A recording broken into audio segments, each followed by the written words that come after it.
హల్లెలూయా, హల్లెలూయా, హల్లెలూయా. పోయిన వారం కూడా మనము దేవుని బిడ్డలారా స్తుతి యాగము అనే అంశం మీద మనం ధ్యానం చేస్తూ ఉన్నాం. స్తుతి యాగము 52వ కీర్తన 23వ వచనము. స్తుతి యాగము అర్పించువాడు నన్ను మహిమపరచుచున్నాడు, నేను వానికి దేవుని రక్షణ కనబరుచున్నట్లు వాడు మార్గము సిద్ధపరచుకొనెను. దేవుని స్తోత్రం కలుగునుగా. జాగ్రత్త గమనించండి దేవుని బిడ్డలారా, స్తుతి యాగం ఎల్లప్పుడూ ఆయనకి స్తుతి స్తోత్రములు చెల్లించువాడు, కృతజ్ఞతాస్తుతులు చెల్లించువాడు, ప్రార్థనా విజ్ఞాపనలు చేయువాడు. అట్టి వాడు దేవుని బిడ్డలారా దేవుని మహిమపరచుచున్నాడట. అలాగే దేవుని మహిమపరచుచున్నప్పుడు ఆ దేవుడు నేను వానికి దేవుని రక్షణ కనబరుచున్నట్లు. కనుక దేవుడే ఆ రక్షణ అంటే ఏమిటో మనకు కనబరిచేదే ఆయనే. ఆ రక్షణను మనం పొందుటకు మార్గం ఎలా ఉన్నది? ఆ మార్గాన్ని సిద్ధపరచుకోవడానికి ఏర్పాటు చేసిన వాడు ఆయనే. కాబట్టి దేవుని బిడ్డలారా దేవునికి ఎల్లప్పుడూ స్తుతియాగము చేయవాడు దేవుని మహిమపరచుచున్నాడు. అంత మాత్రమే కాదు, దేవుడే వారికి రక్షణ కనపరుచున్నట్లు వాడు మార్గము సిద్ధపరచుకొనుచున్నాడు. ఆ రక్షణ మార్గము మనకు కనబడుతుందట. అది దేవుడే మనకు అనుగ్రహించేవాడు. దాన్ని మనము సిద్ధపరచుకుంటూ ఉన్నాం. దేవునికి స్తోత్రం కలుగునుగా. కనుక దేవుని బిడ్డలారా ఎల్లప్పుడూ స్తుతియాగము చేయాలని దేవుడు కోరుతూ ఉన్నాడు. హెబ్రీ పత్రిక రండి. దేవునికి స్తోత్రం కలుగునుగా. హెబ్రీ పత్రిక 13వ అధ్యాయము. హెబ్రీ పత్రిక 13వ అధ్యాయము 14వ వచనం నుండి 17వ వచనం వరకు. దేవునికి స్తోత్రం కలుగునుగాక. నిలువరమైన పట్టణము మనకిక్కడ లేదు గాని ఉండబోచున్న దాని కోసం ఎదురు చూచుచున్నాము. కాబట్టి ఆయన ద్వారా మనము దేవునికి ఎల్లప్పుడూ స్తుతియాగము చేయుదము, అనగా ఆయన నామమును ఒప్పుకొనుచు జిహ్వాఫలము అర్పించుదము. ఉపకారమును ధర్మమును మరిచిపోకుడి. అట్టి యాగములు దేవునికి ఇష్టమైనవి. మీ పైన నాయకులుగా ఉన్నవారు లెక్క అప్పజెప్పవలసిన వారి వలె మీ ఆత్మను కాయుచున్నారు. వారు దుఃఖముతో ఆ పని చేసిన మీకు నిష్ప్రయోజనము గనుక దుఃఖముతో కాక ఆనందముతో చేయునట్లు వారి మాట విని వారికి లోబడి ఉండుడి. దేవునికి స్తోత్రం కలుగునుగా. జాగ్రత్త గమనించండి దేవుని బిడ్డలారా, ఇక్కడ హెబ్రీ పత్రికలో మనము ధ్యానం చేసిన ప్రకారము ప్రభువుకి ఇష్టమైన యాగములు 2 ఉన్నవి. 2 స్తోత్రం కలుగునుగాక. ఒకటి స్తుతి యాగము, అది ఆత్మ సంబంధమైనటువంటి యాగము, స్తుతి యాగము. కాబట్టి ఎల్లప్పుడూ మనసుతోనూ ఆత్మతోనూ ఆయన స్తుతించుతూ ఉండాలి. కనుక దేవుని బిడ్డలారా ఆ స్తుతి యాగము దేవునికి చాలా ఇష్టమైనది. ఆయన నామమును ఒప్పుకొనుచు జిహ్వాఫలము అర్పించుదుము. జిహ్వాఫలము ఎప్పుడు నీ నాలుక ఎలా ఉండాలి? మంచి మాటలు, ప్రార్థన విజ్ఞాపనలు, దేవునికి స్తుతియాగము, కీర్తించుట, ఘనపరచుట, మహిమపరచుట, ఇవన్నీ కూడా నీ జిహ్వ అంటే నీ నాలుకతో పలుకుతూ ఉండాలి. కాబట్టి అప్పుడు నాలుకతో పలుకుతున్నప్పుడు ఈ జిహ్వా ఫలమును మనం అనుభవిస్తాం. ఆ తర్వాత ఫలం ఏమిటో దేవుడు మనకు అనుగ్రహిస్తాడు. ఇందాక మనం చూసాం కీర్తనాకారుడు ఆ అధ్యాయంలో మనం ధ్యానం చేసినట్టుగా ఎవరు ఆ రక్షణ మార్గము మనకు కనపరుచున్నట్లు ఆ రక్షణ మార్గం ఈ జిహ్వా ఫలం వలన మనకు ఏమి కనపడుతున్నది? రక్షణ మార్గము మనము సిద్ధపరుచుకుంటున్నామట. ఆ రక్షణ మార్గం ఏంటో దేవుడు మనకి అప్పుడు కనపరుస్తాడు. దేవునికి స్తోత్రం కలుగునుగా. కనుక ఈ జిహ్వా ఫలము ఏమై ఉన్నది? ఈ జిహ్వా ఫలమే, ఈ స్తుతి యాగమే దేవుడు మనకి రక్షణ మార్గమును కనపరుచేవాడు. దేవునికి స్తోత్రం కలుగునుగా. కనుక దేవుడిలారా జాగ్రత్త గమనించండి. రెండవది ఏమిటి? ఉపకారమును ధర్మమును చేయుడు మర్చిపోకుడి. ఈ 2 యాగములు కూడా దేవునికి ఇష్టమైనవట. కాబట్టి దేవుని బిడ్డలారా జాగ్రత్త గమనించండి. ఈ 2 యాగాలు స్తుతి యాగము చేయాలి, తర్వాత ఉపకారము ధర్మమును చేయాలి. కాబట్టి దేవుని బిడ్డలారా ఈ 2 కూడా మర్చిపోకూడదు. ఈ ఉపకారము ధర్మము ఏమిటంటే దేవుని యొక్క సేవకుడు అపోస్తలుడు పౌలు ఆయన తెస్సలోనికలో ఉన్నప్పుడు ఆయన చాలా బాధలు పడ్డాడు. దేవునికి స్తోత్రం కలుగునుగాక. ఆయనకు దేవుని బిడ్డలారా ఎంతో ఇబ్బందికరమైనటువంటి ఆయన ప్రయాసలో ఉన్నాడు. అలాంటి ప్రయాసలో ఉన్నప్పుడు ఇక్కడ ఫిలిప్పీ వీళ్ళ యొక్క సంఘము ఆయనకి సహాయం చేసిందట. దేవునికి స్తోత్రం కలుగునుగాక. ఏ విధంగా సహాయం చేసింది? ఫిలిప్పీ పత్రిక 4వ అధ్యాయము. దేవునికి స్తోత్రం కలుగును గాక. హల్లెలూయా. 17 నుంచి 18 వచనాలు చదవండి. నేను ఈవిని అపేక్షించి ఇలాగూ చెప్పుటలేదు గాని లెక్కకు మీ లెక్కకు విస్తార ఫలము రావాలని అపేక్షించి చెప్పుచున్నాను. నాకు సమస్తమును సమృద్ధిగా కలిగి ఉన్నది. మీరు పంపిన వస్తువులు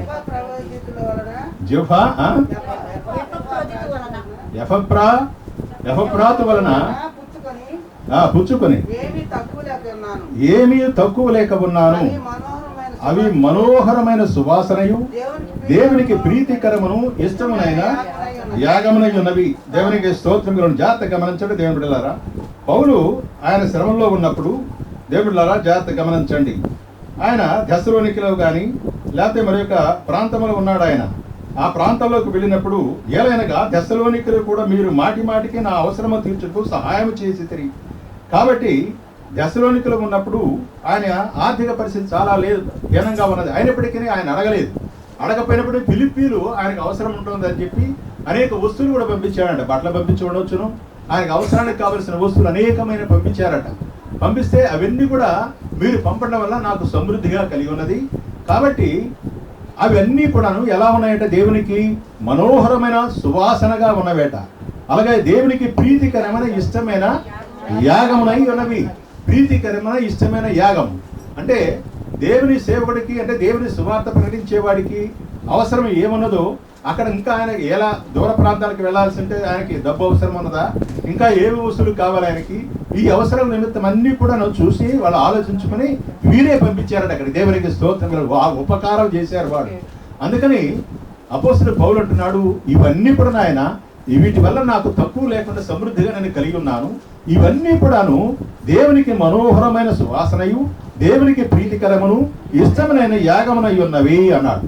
కాబట్టి ఇలా ఇచ్చిన మీ లెక్క దేవుడు చూసుకొని ఆయన తన అవసరము చొప్పున క్రీస్తు యేసునందు మహిమలో మీ ప్రతి అవసరమును తీర్చును. దేవునికి స్తోత్రం.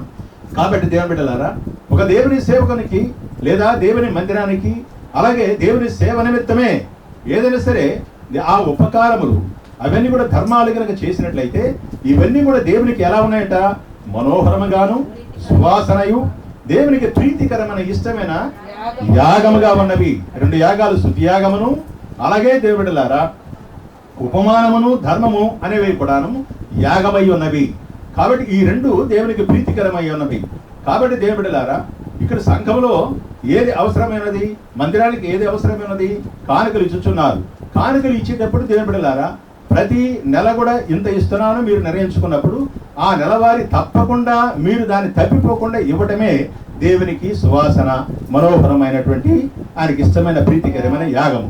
కొంతమంది ఆలోచిస్తూ ఉంటారు, ఇవ్వాల్సింది కూడాను ఆలస్యంగా ఇవ్వటము, తర్వాత ఇవ్వచ్చు అనుకోవటము, ఇంకో నెల ఇవ్వచ్చు అనుకోవటము, ఇలా చేయకూడదు. అది దేవుని దృష్టిలో దేవుడు ఏమైంది, నన్ను పరిపూర్ణంగా వాడు ప్రేమించడం లేదు, నన్ను పూర్ణాత్మతోను పూర్ణ బలముతోను తర్వాత పూర్ణ శక్తితోను నన్ను ప్రేమించడం లేదని ప్రభు లెక్క ఉంది అన్నాడు. ఇక్కడ లెక్క ఆ లెక్క చొప్పున ఉంది ఇక్కడ. దేవునికి జాగ్రత్త గమనించండి. ప్రతి లేఖన భాగాన్ని జాగ్రత్తగా అర్థం చేసుకోవాలి. ప్రతి క్రైస్తవుడు కూడా అర్థం చేసుకుని అట్లు దేవుని మనసు గ్రహించాలి. దేవుని మనసు గ్రహించి దేవుని చిత్తం మెరిగి అట్లు మనం అనుసరించుచున్నట్లయితే దేవుడు ఆ లెక్క చొప్పున ఆయన అవసరవుతుడు కనుక మన ప్రతి అవసరమును తీర్చును. దేవుని స్తోత్రం. ఇక్కడ ప్రతి అవసరం చొప్పున క్రీస్తు దగ్గరకు వచ్చిన వాళ్ళ కూడా ప్రతి అవసరం తీర్చుతాడని చెప్పట్ల అపోస్తలుడు పౌలు. ఇక్కడ క్రైస్తవులు ఎవరైతే దేవుని సేవకుడు, దేవుని సువార్తలు, దేవుని రాజ్యమును విస్తరింపజేయడానికి ప్రకటించుచున్నారో వారి అవసరత నిమిత్తము యాక్చువల్గా నిజాయితీగా ప్రకటించే వాడి కొరకు వారు హెచ్చించే దాని లెక్క ఉంటున్నది. అలాగే తన మందిరంలోనికి తీసుకుని వచ్చేటువంటి దాని లెక్క ఉంటున్నది. ఆ లెక్క ప్రకారం ఆయన లెక్క కట్టి ఆయన అవసరము చొప్పున ప్రతి అవసరతను తీరుస్తాడు. అది అక్కడ అర్థం. కాబట్టి దేవుని బిడ్డలారా ప్రతి వాళ్ళు చెప్తూ ఉంటారు, క్రీస్తు ఆయన అవసరవుతుడయ్యా, మీరు రండి, మీకెందుకు, మీకు చాలా ఇస్తాడు దేవుడు, ఆయన మన ప్రతి అవసరం తీరుస్తాడు ఊరికి చెప్తూ ఉంటారు. అలా కాదు దేవుని బిడ్డలారా, నీ మనసును బట్టి నీ యొక్క హృదయాన్ని బట్టి, నీ ఆత్మస్థుతిని బట్టి, నీ ఉపకార ధర్మమును బట్టి ఆయన లెక్క ఒకటి ఉన్నది. ఆ లెక్క ప్రకారం నీ ప్రతి అవసరతను తీరుస్తాడు. దేవునికి స్తోత్రం. ఇది గమనించాలి. కనుక దేవుని బిడ్డలారా, స్తుతియాగము చెయ్యాలి. ఈ స్తుతియాగము చేయకపోయినట్లయితే మనము స్తుతియాగం ఎప్పుడు వస్తుంది? ఇవన్నీ దేవుని ధర్మాలు, ఆయన చెప్పినటువంటి ఉపకారాలు, ఆయన చెప్పినటువంటి మాట ప్రకారం మన రక్షణ మార్గమును మనము దర్శిస్తూ ఆయన కోసం నిరీక్షణతో ఎదురు చూస్తూ ఆయనకు స్తుతియాగము చేస్తున్నప్పుడే దానికి ఒక లెక్క ఉంది. దేవునికి స్తోత్రం కలుగునుగా. లేకపోతే ఆ లెక్కలో మనం తప్పిపోతాము. ఆయన త్రాసు వేస్తాడు, అనగా దాన్ని ఏమన్నారు? దేవునికి స్తోత్రం కలుగునుగా. తులాభారం. దాని నిన్ను త్రాసులో తోస్తాడు. నువ్వు అడుగుతావో ఇడుదూగుతావో తెలియదు. దేవునికి స్తోత్రం కలుగునుగా. కాబట్టి జాగ్రత్తగా ఉండండి. దానికి ఒక లెక్క ఉంది అన్నాడు ప్రభు. ఆ లెక్క ప్రకారము దేవుని బిడ్డలారా, మనము దేవుడికి ఒక లెక్క ఉన్నదని మనం తెలుసుకోవాలి. కాబట్టి తప్పకుండా దేవునికి ఇవ్వవలసిన దేవుని మందిరానికి కానీ, దేవుని సేవకుడికి కానీ, యథార్థంగా పనిచేస్తున్న వాడు దేనికోసం చేస్తున్నాడు దాని కొరకు కానీ తప్పకుండా ఆ ఉపకార ధర్మం అనేది తప్పకుండా ఒక యాగముగా ఉండాలి. దేవునికి స్తోత్రం కలుగునుగా. కాబట్టి మన చర్చలు కూడా చాలా మంది ఈ మధ్యలో మన కరోనా వచ్చిన దగ్గర నుంచి ఆన్లైన్లో చేస్తున్నారు, పంపిస్తున్నారు. దేవుని స్తోత్రం. ఆన్లైన్లో వస్తున్నాయి. ఆ ప్రభు అకౌంట్లో నేను వేస్తూ ఉన్నా. దేవుని స్తోత్రం కలుగును గాక. అవి ఆ లెక్క ఉంది, ఆ లెక్క కూడా ఉంది. దేవుని స్తోత్రం. సరే, కొంతమంది డైరెక్ట్గా తీసుకుని వస్తున్నారు. దేవునికి స్తోత్రం కలుగును గాక. మేనే ఒక రాజుగారికి చెప్పేశాడు లెక్క. అయ్యా, నా త్రాసులు చూశాడు, నువ్వు సరిపోలేదు, కాబట్టి నీ రాజ్యాన్ని తీసేస్తున్నాను పో అన్నాడు. దేవుని స్తోత్రం. కాబట్టి దేవుని బిడ్డలు ఒక లెక్క ఉన్నది. కాబట్టి అట్లు దేవుని బిడ్డలారా జాగ్రత్తగా మనంచండి. ఇలా స్తుతియాగం అనేది ఒక బలియాగముగా మనం చేయాలి. పాత నిబంధన కాలంలో దేవుని బిడ్డలారా బలియాగం నిరంతరము జరుగుతుండేది. దేవుని మందసములో ఆ యొక్క పరిశుద్ధ గుడారం ఎదుట అవన్నీ కూడా నిరంతరం ఒక యాగముగా జరుగుతూ ఉండేది బలియాగం. అలాగే దేవుని బిడ్డలారా స్తుతియాగము అలాగా దేవుని బిడ్డలారా ఆ ధూపార్తి మీద ధూపము ప్రతి క్షణము ధూపం అంటే నిరంతరాయంగా ఆ ధూపం వేయడం సాగుతూ ఉన్నది. దేవునికి స్తోత్రం కలుగునుగా. అయితే అది పాత నిబంధన కాలంలో. నూతన నిబంధన వచ్చేసరికి దేవుని బిడ్డలారా మనం ఏమై ఉన్నాము? నూతన నిబంధన రక్తం కిందకి వచ్చి ఉన్నాం. కాబట్టి మనము ఎప్పుడూ స్తుతియాగం చేయాలి, ప్రార్థన విజ్ఞాపనలు చేయాల్సిందే. ఆ బలియాగం అనేది ఆ స్తుతియాగముగా మారాలి. దేవునికి స్తోత్రం. మనముగా బలియాగముగా స్తుతియాగము చేయాలి. దేవుని కీర్తన 141వ అధ్యాయము 1-2 వచనాలు. దేవునికి స్తోత్రం కలుగునుగాక. హల్లెలూయా. యెహోవా, నేను నీకు మొరపెట్టుచున్నాను, నా ఎద్దకు త్వరపడి రమ్ము. నేను మొరపెట్టగా నా మాటకు చెవి ఇగ్గుము. నా ప్రార్థన ధూపములను నేను చేతులెత్తుట సాయంకాలము నైవేద్యములను నీ దృష్టికి అంగీకారములగునుగాక. కాబట్టి దేవుడిలారా స్తుతియాగము చేయవాడు ఉపకారము ధర్మము చేసే ఒక యాగముగా 2 యాగాలు చేసేవాళ్ళు ఎలా ఉన్నారంటే ఇక్కడ కీర్తనాకారుడు మొరపెట్టినట్టుగా అలా కనపడుతూ ఉన్నారు దేవునికి. ఆయన అంటున్నాడు, ఆయనకు మొరపెడుతున్నాడట, అయ్యా నా ఎద్దుకు త్వరపడి రమ్ము. దేవునికి స్తోత్రం. అది పాత నిబంధన కాలంలో కీర్తనకారుడు చేసిన ప్రార్థన. ఇప్పుడు మనము యేసుక్రీస్తు త్వరగా రమ్ము ప్రభువా అని చెప్పి ప్రార్థన చేయాలి. ఆయనకు స్తుతియాగము చేయాలి. ఆ స్తుతియాగము చేస్తుండే అది ఎలా ఉండాలంటున్నాడు? నా ప్రార్థన ధూపం వలె నేను చేతులెత్తు నా ప్రార్థన ధూపములను నేను చేతులెత్తుట సాయంకాల నైవేద్యములను నీ దృష్టికి అంగీకారములగునుగాక. అంటే నిరంతరమైన దేవుడు ఉదయకాలం లేచిన వెంటనే ఆయన ప్రార్థన చేస్తూ ఉంటే అది ధూపం వలె ఆకాశానికి అనుదిన ధూపము, నిరంతర ధూపము. నిబంధనా మందసము ముందు అక్కడ ధూపార్తిని వెలిగించి ఆ ధూపం వేసినట్లుగా దేవుని బిడ్డలారా ఆ పాత నిబంధన కాలంలో వారు చేసినట్లుగా మనము కూడా ఉదయకాలము లేచిన దగ్గర నుంచి కూడా ఆ ప్రార్థన ధూపాన్ని మనము వేయాలి. దేవునికి స్తోత్రం కలుగునుగా. నేను చెప్పాను, ఉదయకాలంలో లేచిన వెంటనే నోట యేసు నామము తప్ప మరి ఒక నామము ఉండకూడదు. దేవునికి స్తోత్రం. ఆయన నామము ద్వారా మీ జిహ్వా ఫలము ఉండాలి. కనుక దేవునికి స్తుతియాగము చేయాలి. యేసుక్రీస్తు నామము ద్వారా ఆ దేవునికి స్తుతియాగము మనము సమర్పించాలి. కాబట్టి ఉదయకాలమనే ఆ ప్రార్థన ఎలా ఉండాలి? ఆయనకు దేవునికి సువాసన, ఇంపైన సువాసనగా ఆ ధూపం వలె ఆకాశానికి వెళ్ళి ఇంపైన సువాసనగా అని ఆ దేవుడు ఆఘ్రానించాలి. దేవునికి స్తోత్రం కలుగునుగాక. కనుక దేవుడిలారా ధూపార్తి ఎలా చేయమన్నాడు? ఆయన గోధుమ పిండితోనూ దాంట్లో అనేకమైన ద్రవ్యాలు కలిపినటువంటి ఆ పిండి, ఆ ద్రవ్యాన్ని ఆ కనకన కాలుతున్నటువంటి నిప్పుల మీద వేస్తారు. వేస్తే అది అది ఎంత సుగంధ ద్రవ్యములతో కూడినటువంటిది. అది ఆ ధూపం పైకి లేస్తుంది. ఆ వాసన చాలా సుగంధ పరిమళ తైలముతో వేసింది కనుక ఆయనకి దేవునికి చాలా ఇష్టంగా, అది గోధుమ పిండి కూడా చాలా ఇష్టమట ప్రభువుకి. కాబట్టి దేవుడిలారా, అది దేవునికి ఇష్టమైన సువాసనగా ఆయన ఆఘ్రాణిస్తూ ఉంటాడు పరలోకంలో. కాబట్టి ఆ కాలంలో అది జరిగింది. ఈ నూతన నిబంధన కాలంలో ఒక క్రైస్తవుడు నిరంతరము ప్రార్థన, నువ్వు ఉదయకాలంలో లేచిన ప్రార్థన, ఉదయకాల ప్రార్థన నీకు ధూపం వలన, మధ్యాహ్న కాలంలో ఆయన చేతులెత్తుట, సాయంకాలము నేను చేతులెత్తుట సాయంకాల నైవేద్యములను నీకు దృష్టికి అనుకోవాలి. సాయంకాలం నైవేద్యం పెడతా, ఉదయకాలం నైవేద్యం పెడుతుంటారు ప్రభుకి పాత నిబంధన కాలంలో. నైవేద్యం అంటే ఇష్టం, ఆయన గోధుమ పిండితో చేసినటువంటి ఆయన ఆ నైవేద్యం పెట్టాలి ఆయనకి. కాబట్టి దేవుడిలారా, ఆ నైవేద్యం ఆ కాలంలో ఇష్టపడ్డాడు. ఇప్పుడు ఆయన ఏమి ఇష్టపడుతున్నాడు? చేతులెత్తుట. సాయంకాలము కూడా నువ్వు చేతులెత్తి ప్రార్థన చేయాలి. కాబట్టి చేతులెత్తి ప్రార్థన, దేవుని ఆకాశం వైపు చూస్తూ ప్రభు కొరకు ప్రార్థన చేస్తున్నప్పుడు ఆ చేతులెత్తుట నీకు సాయంకాలపు నైవేద్యములను ఉండునుగాక. దేవునికి స్తోత్రం కలుగునుగా. కనుక దేవుడిలారా, ఇటు ప్రభు మనకు ఉన్నాడు. కాబట్టి నూతన నిబంధన కాల ప్రకారము, అంటే నూతన నిబంధన ఎలా నెరవేర్చాడు ప్రభు?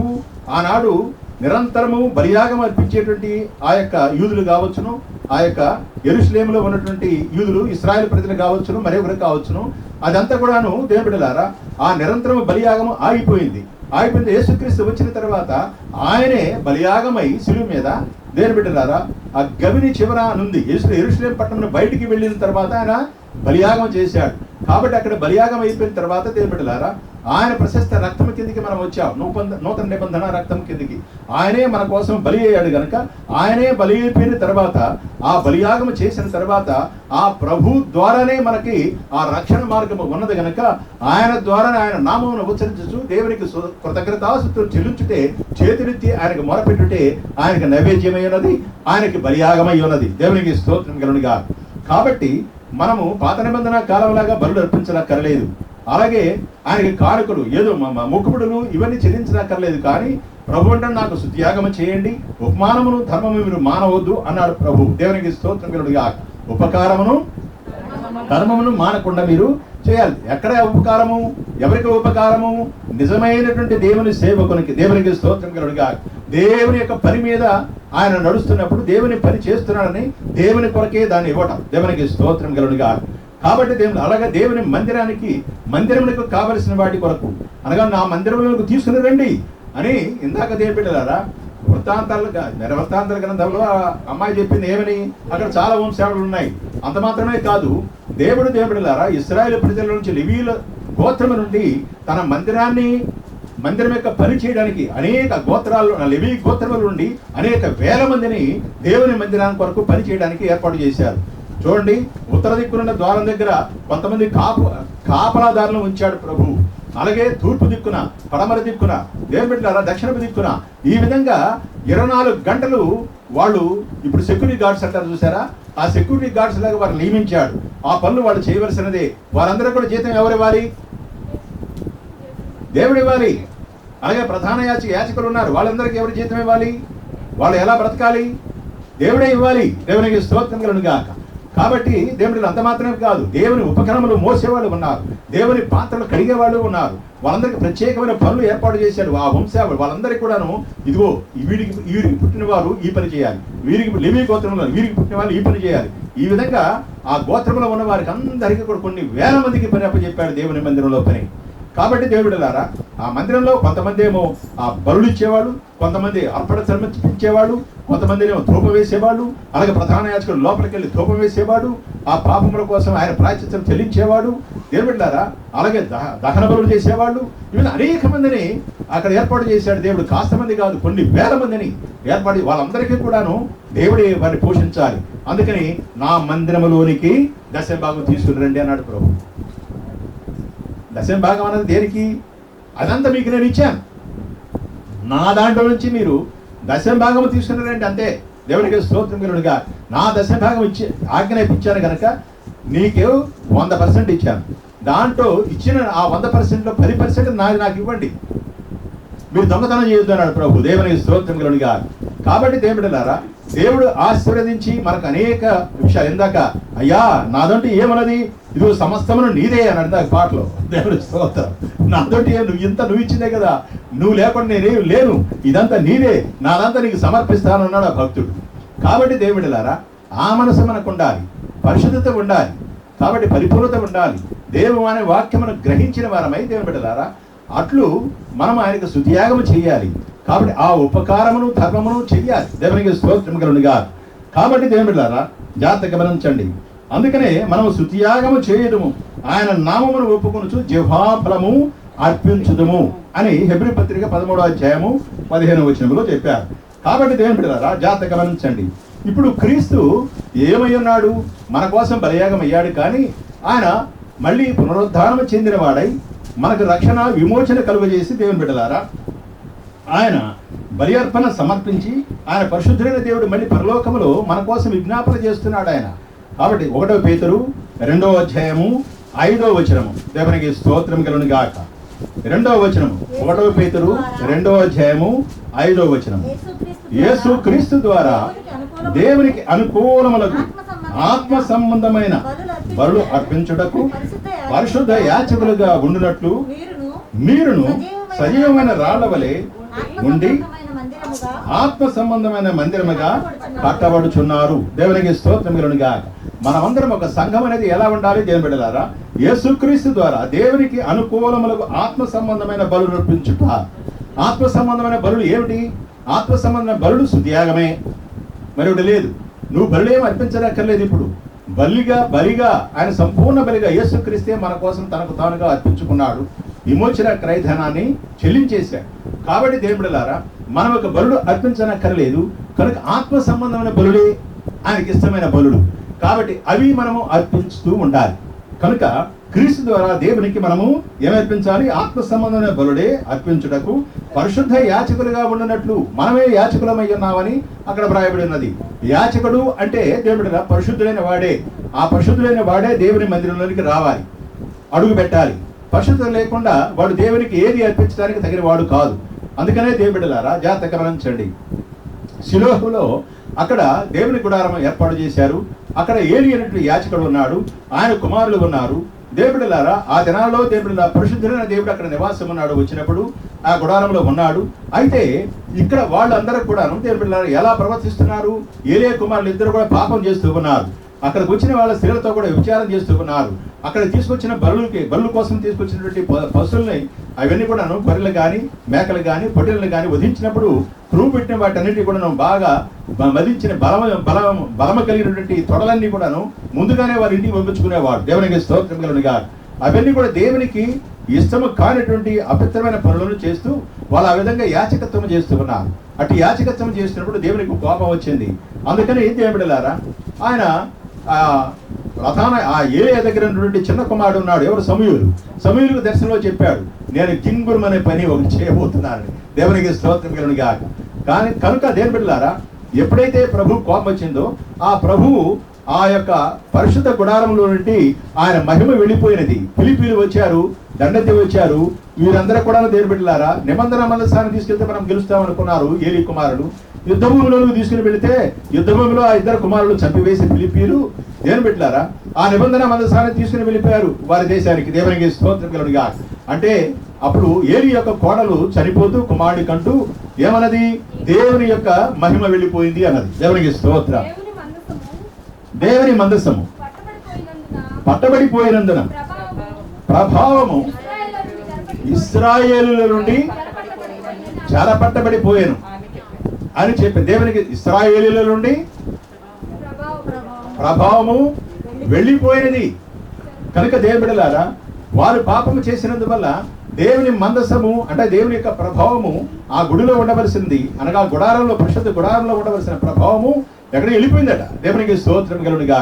కాబట్టి అలాగే అపరిశుద్ధులైన వారు యాచకులుగా పనిచేసినప్పుడు కానీ అలాగే దేవుని బిడ్డలారా క్రీస్తు రక్తముతో కడగబడిన మనమందరం కూడా దేవుని కుమారులుగా పిలువబడుతున్న మనము కానీ దేవుని పరిశుద్ధంగా లేకపోతే అపరిశుద్ధమైనటువంటి కాళ్ళతోనూ దేవుని బిడ్డలారా ఆ విధంగా అపవిత్రమైనటువంటి ఆ బట్టలతోనూ అపవిత్రమైన మనసుతోనూ హృదయంతోనూ స్తుతియాగము లేకుండా ఆయనకి దేవుని బిడ్డలారా ఇష్టమైనటువంటి సువాసనగా లేకుండా మనం వెనక అడుగు పెట్టినట్టయితే మన మందిరంలో కూడా దేవుని మహిమ ఉండదు.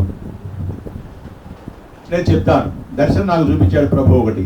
దేవునికి స్తోత్రం కలుగునుగా. కనుక దేవుని బిడ్డలారా జాగ్రత్తగా గమనించండి. నూతన నిబంధన కింద ప్రభువుని యేసుక్రీస్తు ద్వారా మనమందరం కూడా పిలవబడ్డాము. ఆయన రక్తం చేత కడగబడి ఉన్నాము. దేవుని బిడ్డలారా జాగ్రత్తగా గమనించండి. మనము పరిశుద్ధులై ఉన్నాము. దేవునికి స్తోత్రం కలుగునుగా. కాబట్టి మన ప్రధాన యాజకుడు అని పిలువబడుతున్న ప్రభువు మనకు ప్రధాన కాపరి కూడాను.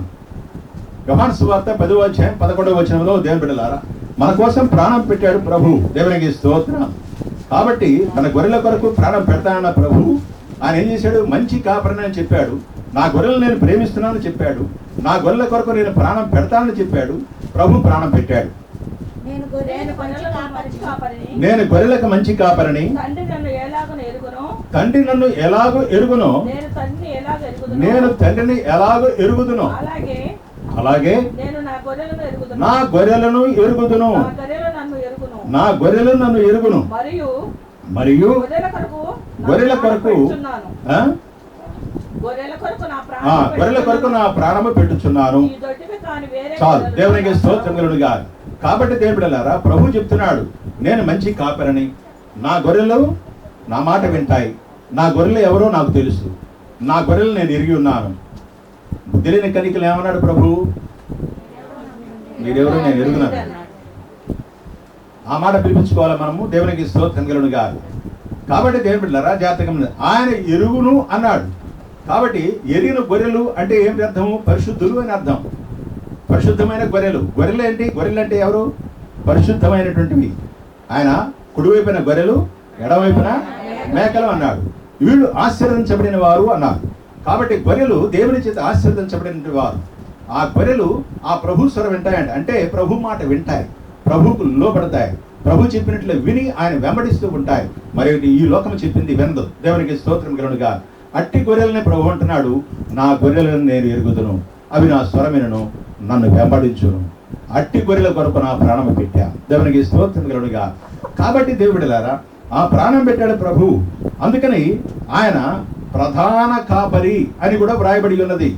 అందుకనే 1వ పేతురు 5వ అధ్యాయము 4వ వచనములో దేవుని బిడ్డలారా ప్రధాన కాపరి ప్రత్యక్షమైనప్పుడు మీరు వాడబారని మహిమ కిరీటము పొందుతారు. దేవునికి స్తోత్రం కలుగునుగా. ఏ ప్రత్యక్ష కొరకు మనం ఎదురు చూడాలి? మన ప్రధాన కాపరి ప్రత్యక్షత కొరకు ఎదురు చూడాలి. దేవునికి స్తోత్రం కలుగునుగా. మన ప్రధాన కాపరి యేసుక్రీస్తు. యేసుక్రీస్తే తండ్రి తనకు అప్పగించిన పనిని పూర్తి చేసి దేవుని బిడ్డలారా పరలోకానికి ఆరోహణమై పరలోకంలో దేవుని కుడి పార్శ్వమున సింహాసనం మీద అది ఆయన కూర్చొని ఉన్నాడు. దేవునికి స్తోత్రం కలుగునుగా. కాబట్టి ఆ ప్రధాన కాపరి మళ్ళీ రావాలి. మళ్ళీ ఆయన వస్తేనే మళ్ళీ మనము వెళ్ళగలిగేది అక్కడికి. ఆయన రాకుండా మన వల్ల కాదు పరలోక రాజ్యంలో ప్రవేశించడానికి, దేవుని రాజ్యంలో ప్రవేశించడానికి, ఆ మహిమా రాజ్యంలో ఆ దేవునితో నివాసం ఉండటానికి మనం వెళ్ళడానికి మనంతటా మనం వెళ్ళలేము. మళ్ళీ ఆయన రావాలి. ఆయన వచ్చి మనల్ని తీసుకెళ్ళాలి. మన కాపరి ఇప్పుడు మనల్ని కాస్తూ ఉన్నాడు. ఆయన మనలో ఉండి కాపుదల ఆయనే కాస్తున్నాడు మనల్ని. ఆయనే మన కాపరి. ఆయన మహిమా ప్రభావాల చేత మన చుట్టూ ఆవరించి మనలో నివసించి పరిశుద్ధాత్మ రూపంలో ఉంటూ మనల్ని నడిపిస్తూ ఉన్నాడు. దేవునికి స్తోత్రం కలుగునుగా. ఇక్కడ నడిపిస్తూ ఉన్నాడు.